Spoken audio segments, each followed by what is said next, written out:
Welcome back to the Emily Show. This week, we are catching up with everything that's going on in the legal case of 8 Passengers, the 8 Passengers YouTube channel regarding Ruby Franke, her business partner, Jodi Hildebrand, and a lot of questions surrounding Kevin Franke. Will he be charged with anything or will he not? Why is his lawyer on a media blitz and everything his lawyer has said?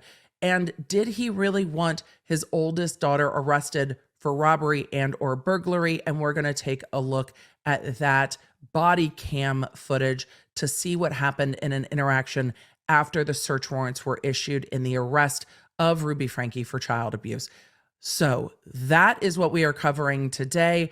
But if you want to make sure dinner is covered, I have to recommend you to Green Chef. It's literally cooking right now while I'm recording this episode, and it's wafting into my office. Green Chef is the #1 meal kit for eating well. Feel your best during this busy fall season with delicious, nutritionist approved recipes featuring clean ingredients, and get 60% off with our link down below and free shipping using code 60EmilyBaker at greenchef.com/60EmilyBaker. Let's get into today's episode. Welcome to the Emily Show. I'm Emily D. Baker, the internet's go-to legal analyst and big fan of the cursey words.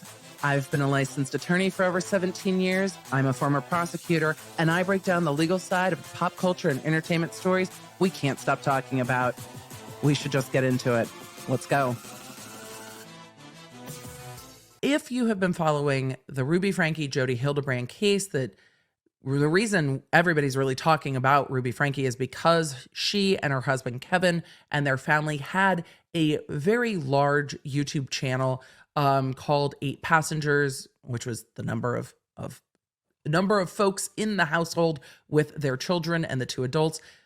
That is why this case is in the media. It's also a very, very sad case of a heroic young victim who escaped from Jodi Hildebrand's house to get to a neighbor's who called for help. And that's why Jodi and Ruby were arrested in this case, is because of that child's escape. We're not going to get into the charges again today. They can be very upsetting, and I'm not going to get into more details learned about the abuse that is alleged in this case. Those details are available, and it is deeply, deeply disturbing and sad stuff. Some of that is covered in my first episode. More of that has been covered around the internet. But for today, I want to catch up on where the criminal proceedings stand procedurally, what's going on with the juvenile case that you might have seen in the news recently, and all the questions that I've been receiving about Kevin Franke that we haven't covered yet. I am not going to be covering this case week in and week out like I do with some other cases. I'm going to be grouping the updates together more like this just because it is such a heavy case. I tend to tread very lightly in cases with child victims. I find them personally very hard. I did not prosecute them when I had the opportunity to opt out as a prosecutor because they are hard.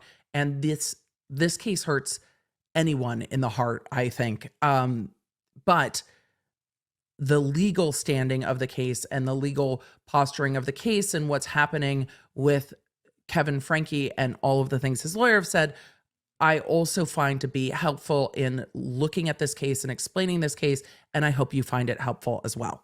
So let's take a look at the criminal case updates for Ruby Franke and Jodi Hildebrand. First, Ruby Franke had requested an expedited bail hearing and then requested to continue it due to voluminous discovery.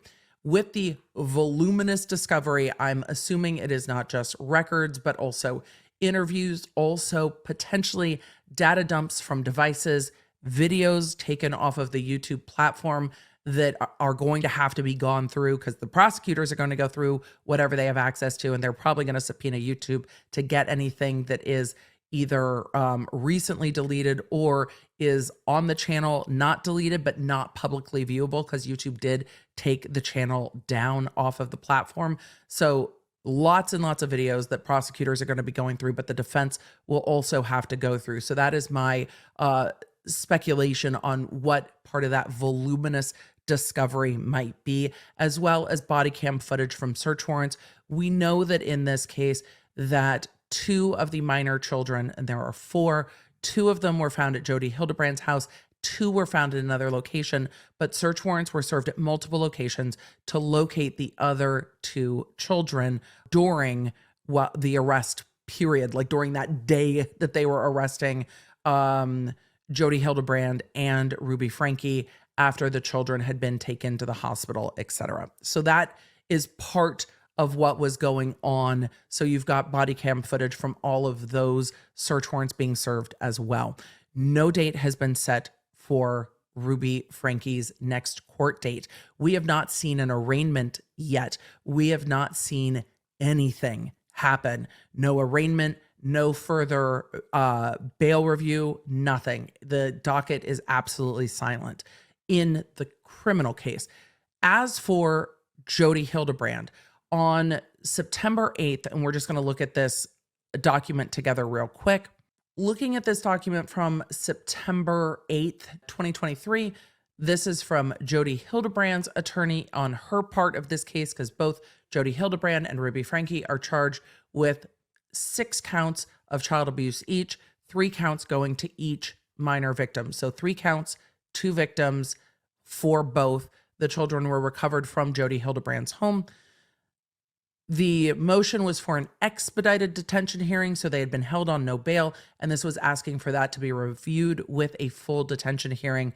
And the grounds on that were, quote, since being incarcerated in this case, defendant has experienced a life-threatening medical issue resulting in her hospitalization for 7 days.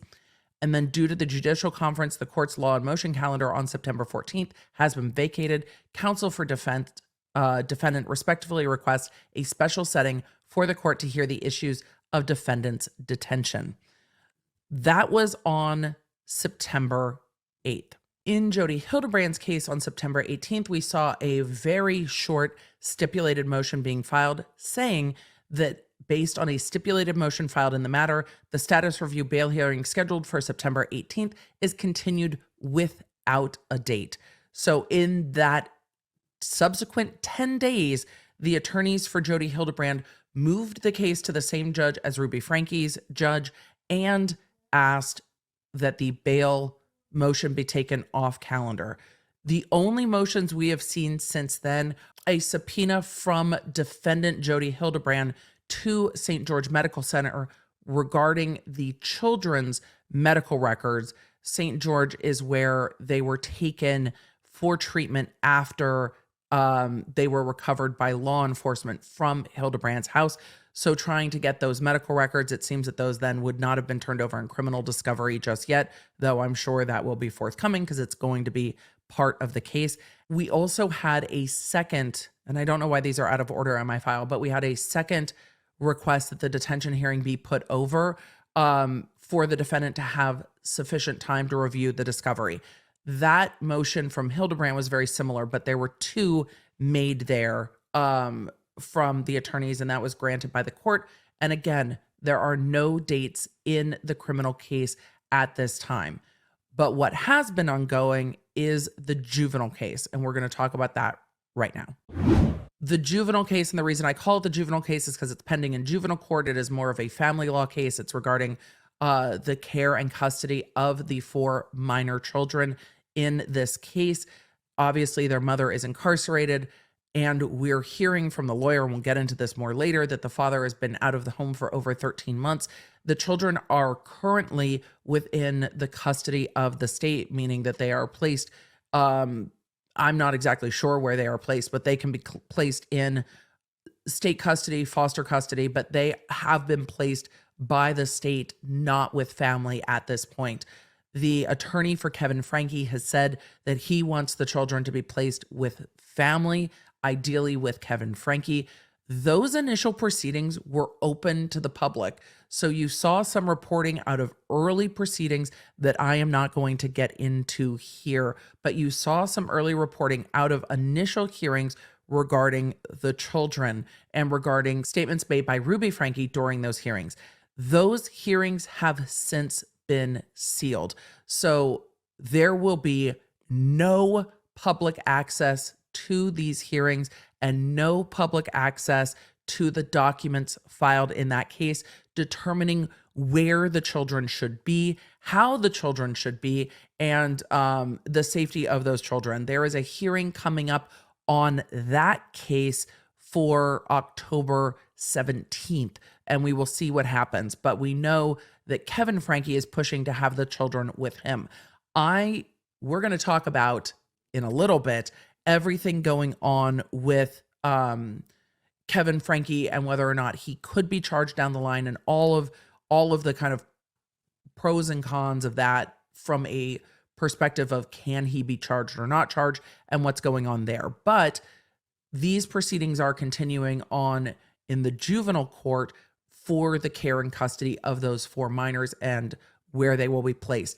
I think there is probably concern, this would be my speculation, from the prosecutor's perspective and potentially from the defense as well, that if Kevin Franke is going to be a witness in this case, if he is not charged ever with anything, should he have care and custody of the children when he's been out of the home for at least a year, hasn't been with the children during that period of time, and there's always concern about what he may or may not say to the children when he is taking care of them with this ongoing case against their mother. So all in all, I'm glad the custody proceedings and the juvenile court proceedings have been sealed. I was quite surprised that they were so public. Most proceedings in courts involving minors, where the minor is kind of the subject of the case, are sealed for their protection.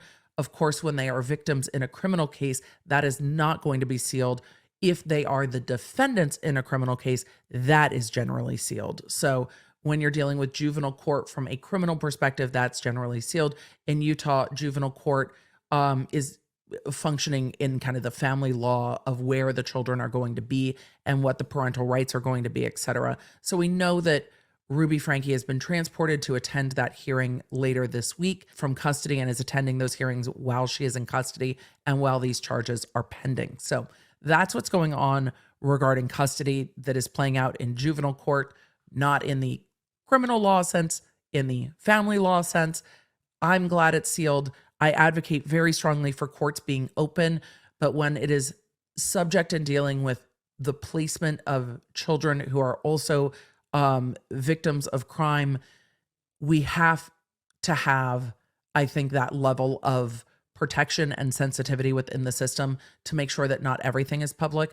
It's also a very high profile case, so knowing exactly where the children are, I don't know if is helpful. Having every single detail of those proceedings recorded to the public, and then whatever treatment the children may need, not just physically, but also mentally, also, I think, doesn't need to be a matter of public record. It doesn't illuminate the criminal proceedings in any way, and it feels very invasive when you are dealing with minor children recovering from parental, or alleged at this point parental abuse, though we know the children had physical injuries that they obtained while in the home.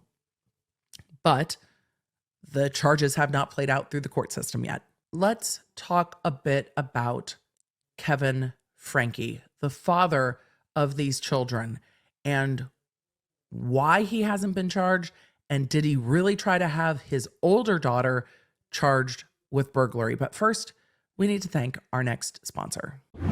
Thank you to our sponsor, Honeylove. It is fall, and at least for me, sweater weather is finally here. And one of the things I hate is when my bra is not smooth in the back when I'm wearing my favorite sweaters. It is just an absolute no-go for me, which is what I love about Honeylove. From their incredible bodysuits that have 360-degree compression that smooths all the bits and pieces while having lift and support without underwire, to all of their bra tank tops, which I really enjoy. And one of their most popular, the crossover bra, which actually looks like a cute little cami if you are wearing a V-neck or something that has a more plunging neckline. For events or just an everyday boost of confidence and comfort, treat yourself to the best shapewear on the market and save 20% off at honeylove.com/lawnerd. That's honeylove.com/lawnerd for 20% off. So stay sexy and supported with Honeylove. Let's get back to today's episode. I always appreciate our sponsors allowing us to cover episodes, particularly where the cases are sensitive and the videos and what have you are not monetized. It is such an incredible level of support to allow me to create the content that we all want to talk about in a non-sensationalized, non-clickbaity, just talking about the law and what's going on in this case type of way. It really, for me as a creator, is very supportive. And I hope it's the kind of coverage that you appreciate as an audience. So what's going on with Kevin Franke? For the audio audience, I'm going to talk it through a little. We're going to watch a bit of a body cam footage and talk about what happened at the home. I'm going to give you some background on that, and I will talk you through the video. It really is just body cam footage. Hearing what is said, I think is much more helpful than necessarily seeing Kevin Franke putting boxes in the trunk of his car. A little bit of background leading up to this body cam footage, and some of this is coming from reports from the Freedom of Information Act request that got the incident report that this body cam footage is connected or related to. So the incident report being reported by, I think Fox News was the first to report it, and then other outlets as well, indicates that the incident report shows that Kevin Franke called law enforcement on September 1st after the search warrant was served in that home, looking for 2 minor children who were found at another location, not in the home that Kevin Franke and Ruby Franke had shared before Ruby Franke and the kids were apparently down with Jodi Hildebrand. He stated that the door had been kicked in and damaged and electronics were missing. In that incident report, he told law enforcement that the oldest daughter, Sherry Franke, was the one he believed that came into the home. He stated she's not allowed in the home and believes that she entered unlawfully and wants her charged with burglary. That's what the incident report says. That's what's noted by police based on what Kevin Franke would have told them. Can police reports be wrong? Yes. Is that somebody's, intaking what he's saying and writing it down? Yes. Is it an audio recording? No, it's a written recording of what he said. What's interesting to me, though, is that even though his lawyer says, no, he didn't want his oldest daughter arrested, which is a lot of what the headlines are saying, the body cam footage, well, let's talk about the body cam footage. Let's talk about what you think the body cam footage shows when he is asking law enforcement about the electronics that he says were taken out of the home. The notes from law enforcement in the incident report also indicate that this is the older daughter. This had been her home. And, is she really not allowed in the home? Is this something that law enforcement needs to figure out? Or is this something that really he needs to figure out with his oldest daughter, who is not a minor, but is his oldest daughter? So let's go take a look at that body cam footage real quick. So for the audio audience, that is what you're going to hear now.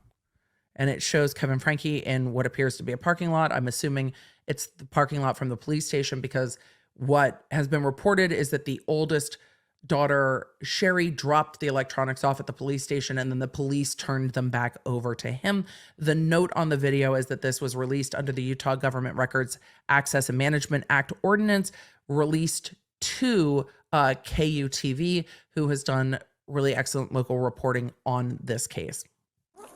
There you go.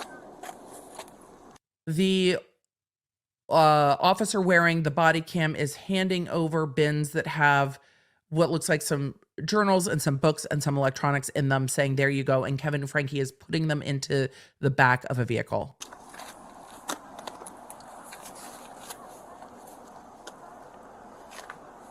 He's examining the boxes, checking to see if things are there. The officer says, is it all there? Yes. He says yes. Yeah, explain to me again why this was not robbery. And then he says to the police officer, and I wonder if this is the same officer that took the report, explain to me again why this is not a robbery. So explain to me again why this is not a robbery. I will explain to all of you why this is not a robbery, and then we'll go from there. But this meeting on body cam footage, also from September 1st, would have taken place after the incident report that we talked about. So when he's saying, explain to me again why this is not a robbery, and the officer will start to talk about it. Here's the thing. Robbery is a taking of property by force. So it's never going to be a robbery if Sherry accessed the home after the search warrant was served at the home and took things out that belonged to the kids, especially if Sherry, the oldest daughter, anticipated potentially taking care or wanting to take care of the younger siblings, which seems reasonable and possible to me. So if those electronic devices were things that belonged to the children, then that's possible. I will talk about whether or not or why these items are being turned back over to him, because you know when property is taken during a search warrant, you're not going to get it back that quickly. We're going to talk about that in a minute. So electronic devices were taken out of the home, it seems, by Sherry, because then they were turned over to police and police gave them back to Kevin. Never going to be a robbery, because a robbery involves a taking of property by force. A burglary can be a taking of property from a residence, a business, a Target or whatever. So she's going to start explaining, she, the law enforcement officer, is going to start explaining to him why this isn't technically a burglary and not a robbery.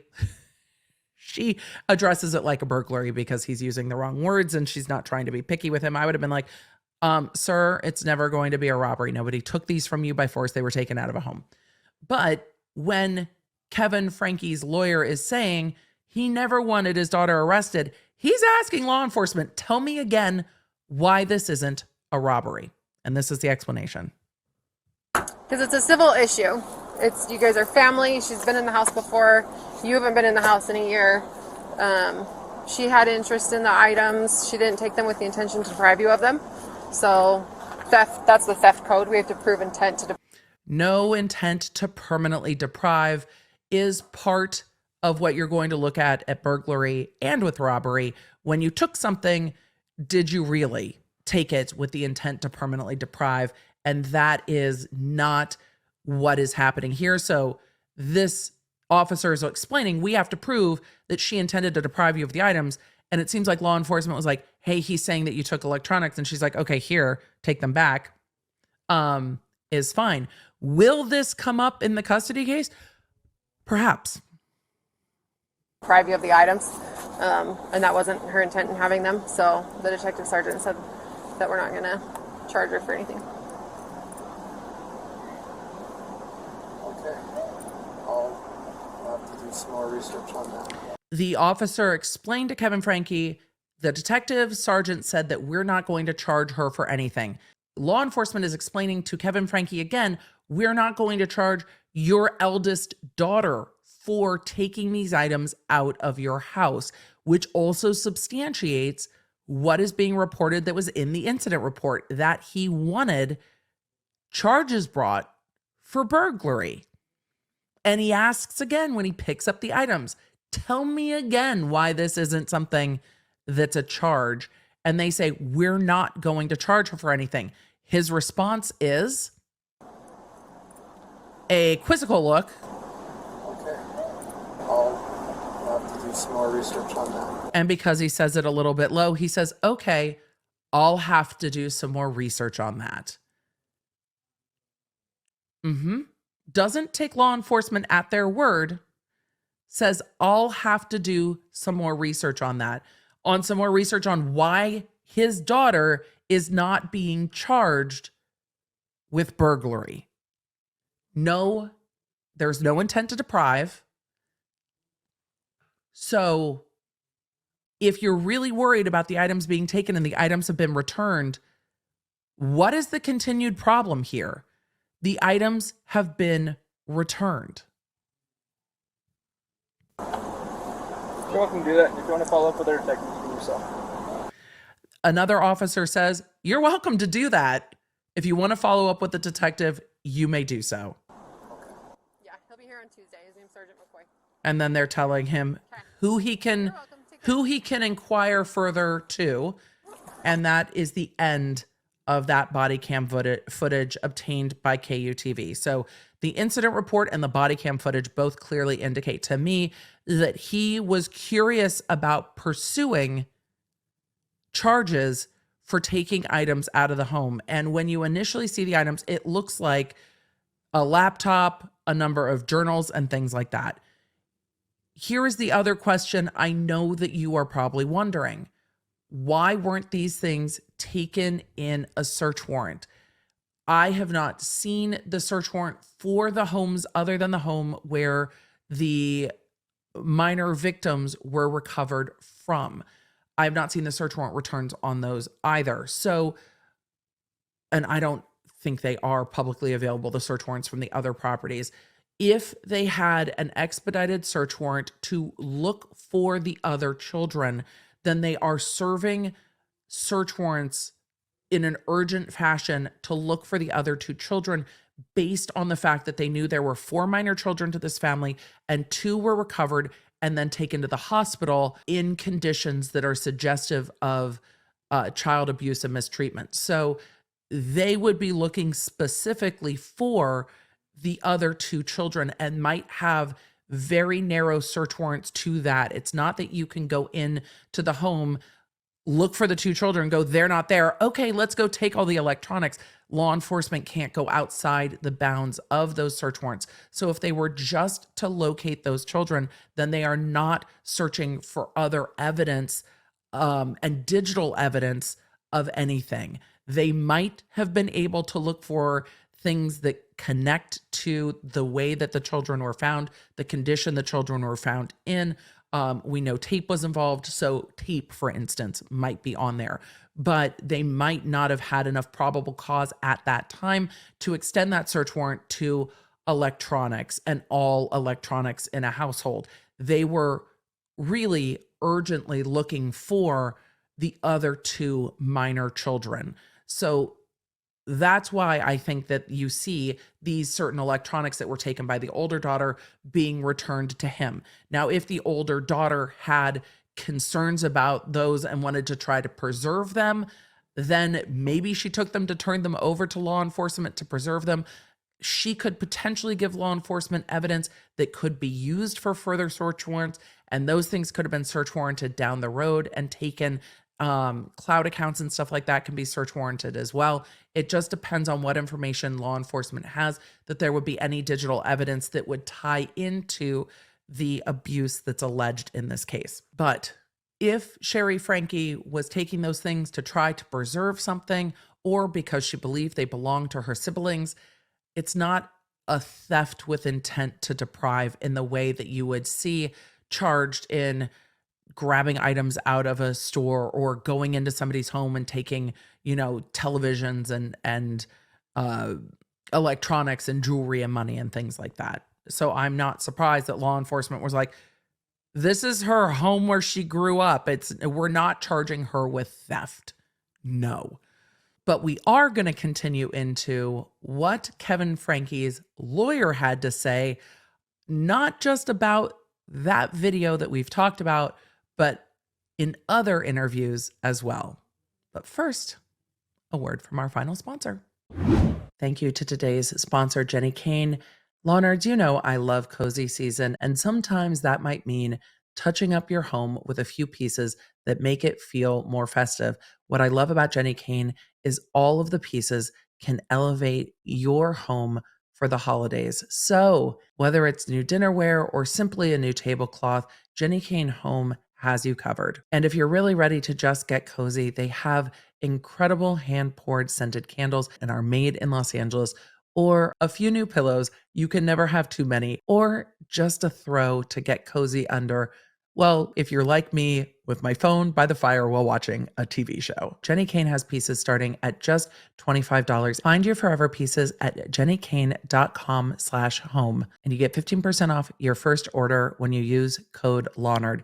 That's Jenni Kayne, JenniKayne.com/home, promo code LAWNERD to get 15% off your first order. It's time for cozy season, law nerds.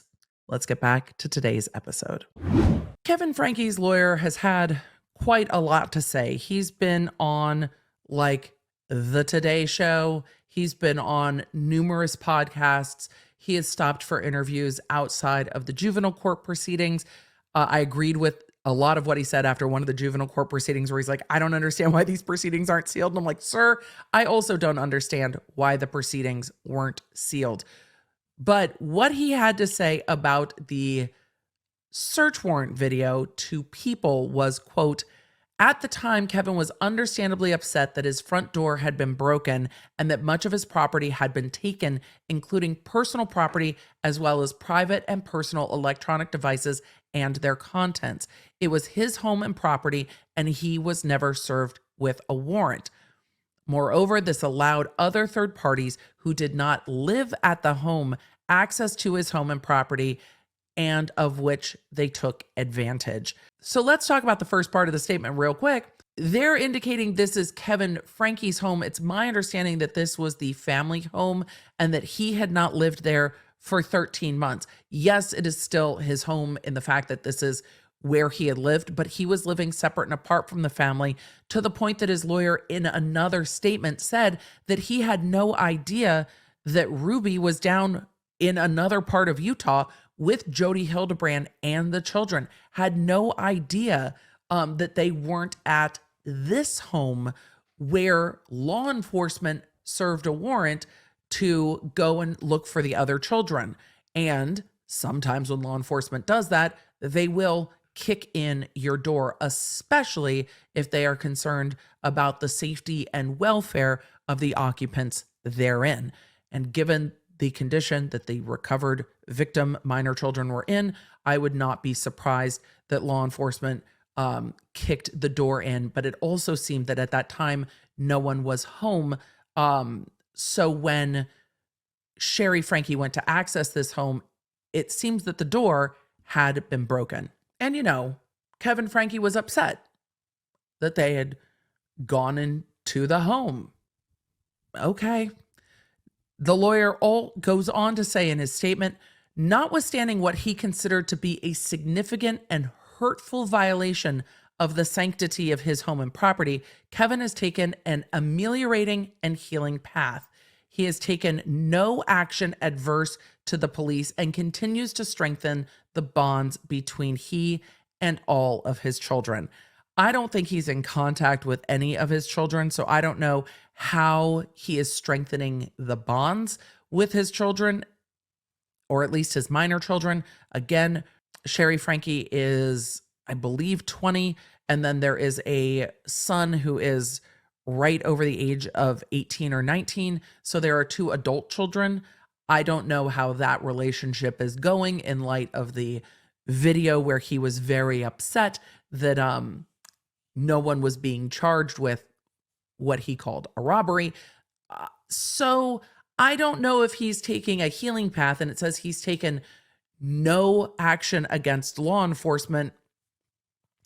Sir, what action do you think you are taking against law enforcement for serving a search warrant to look for minor children that they had reason to believe were in danger? I'm not sure what you're going to be able to do with that.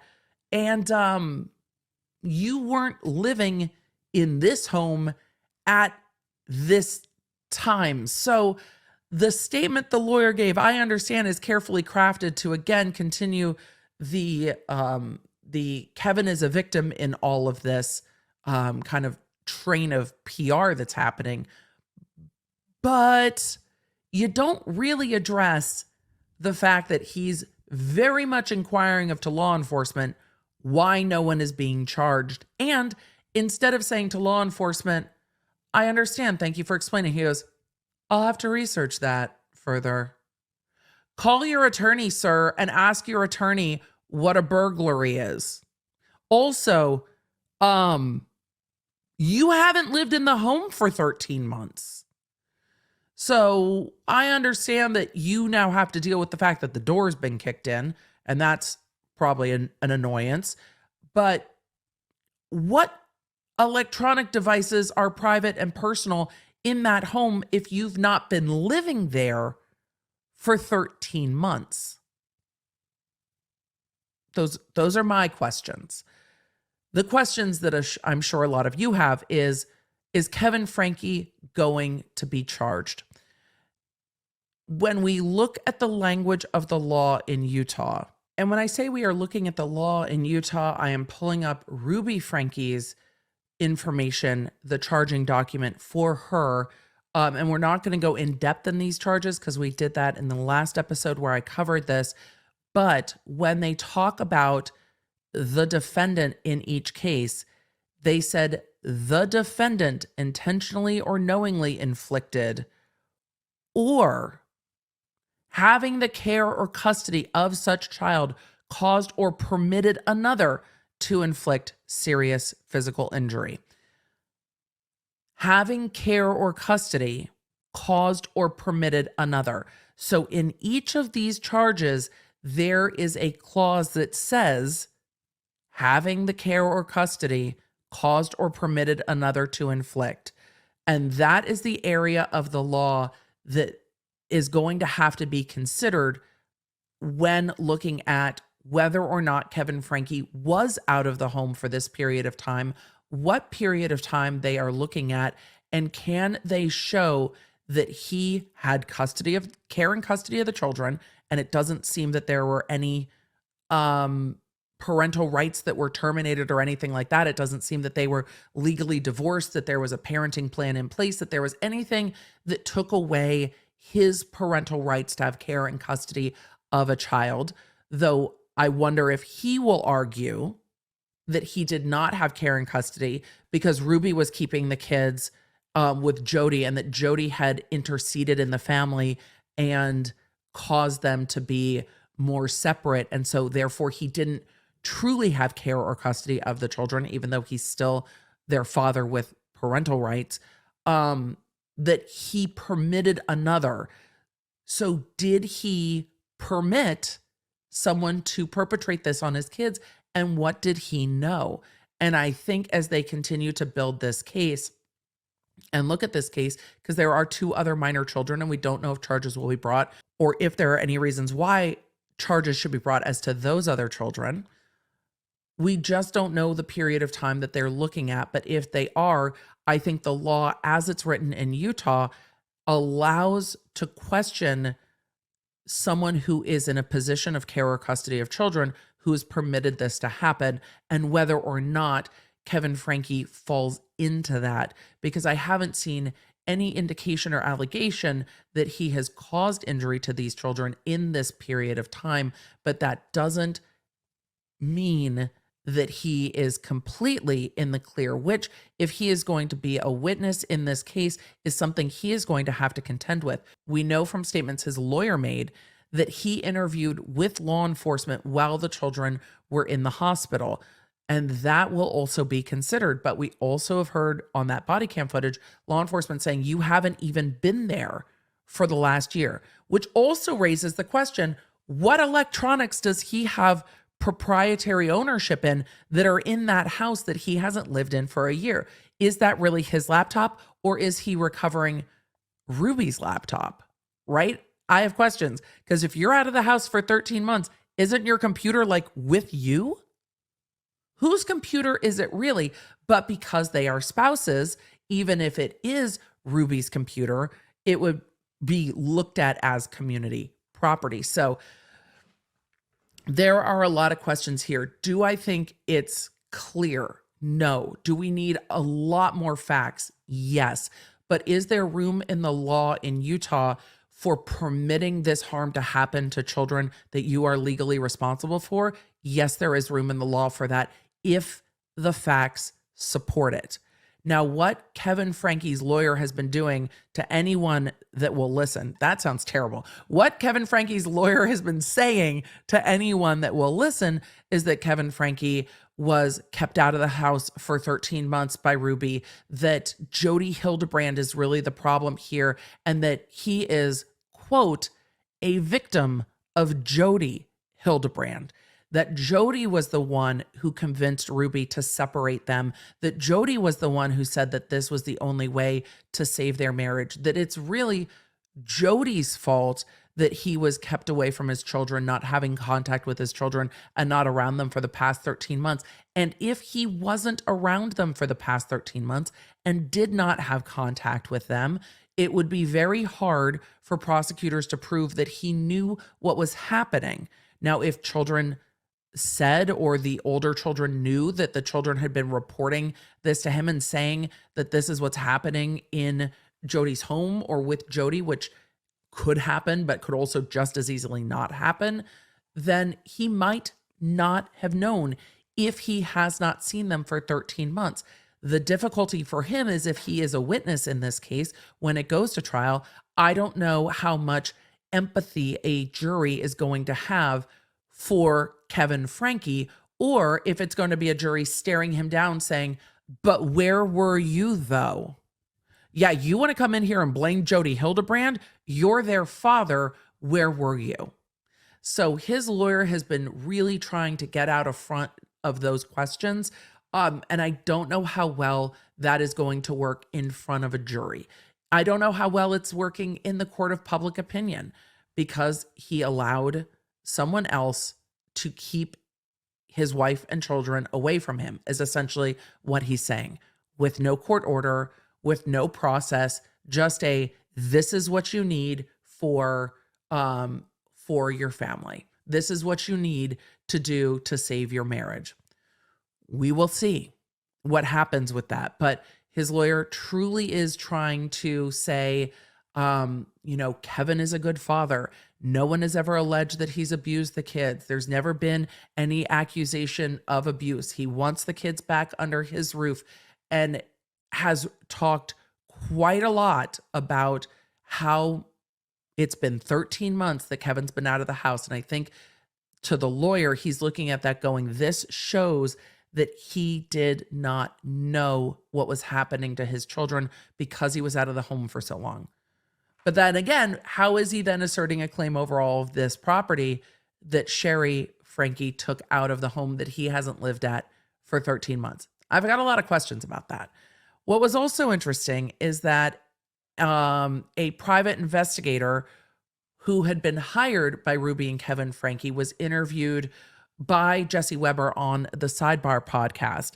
And that private investigator was hired because Kevin and Ruby were being harassed online, were being threatened online. Somebody had come to their home and rang their doorbell in the middle of the night, which again, if you go to a content creator's home and ring their doorbell, I think most content creators would take that in a threatening manner, or at least a deeply concerning manner, even if nothing else is said. When you go to somebody's home, especially in the middle of the night, it causes concern. Don't go to people's homes.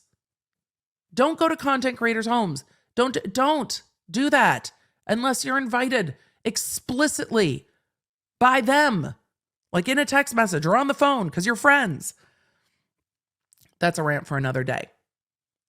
But the investigator was indicating that he was hired by Kevin due to threats being made against the family, but that the investigator wanted to set up meetings at the home, and that Kevin Franke would not allow the investigator to come to the home, and everything happened over the phone, which was very interesting to me. If you are hiring a private investigator to try to find out who is making threats to you, why they're making threats to you, and assess your safety and security of your home and your children, I would think that a number one aspect of that would be to do an on-site threat assessment, essentially, of how secure the home is, where you might need security cameras or not, and to really have a conversation about the home security that would need you to be in the home.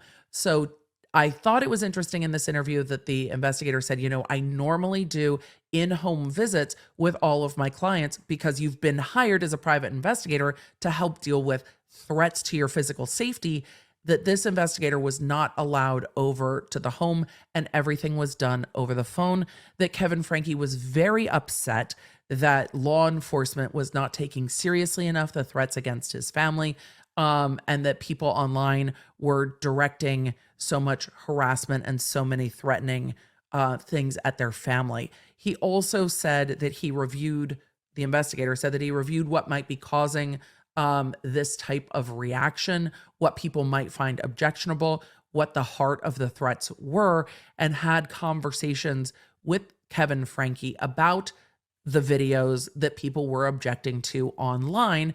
And he made clear that he did not agree with their parenting style and found the videos troubling, though didn't see anything that he thought was actionable or illegal in reviewing all of those videos, but did indicate that he found them troubling and was trying to have a conversation with Kevin Franke about that. The reason I bring up the interview with the investigator is because when we're talking about what Kevin Franke knew and if there were alarms here that Kevin Franke should have been aware of, this investigator might be relevant to period of time raising the flag to Kevin Franke saying, hey, the parenting style in these videos is what people are having issues with.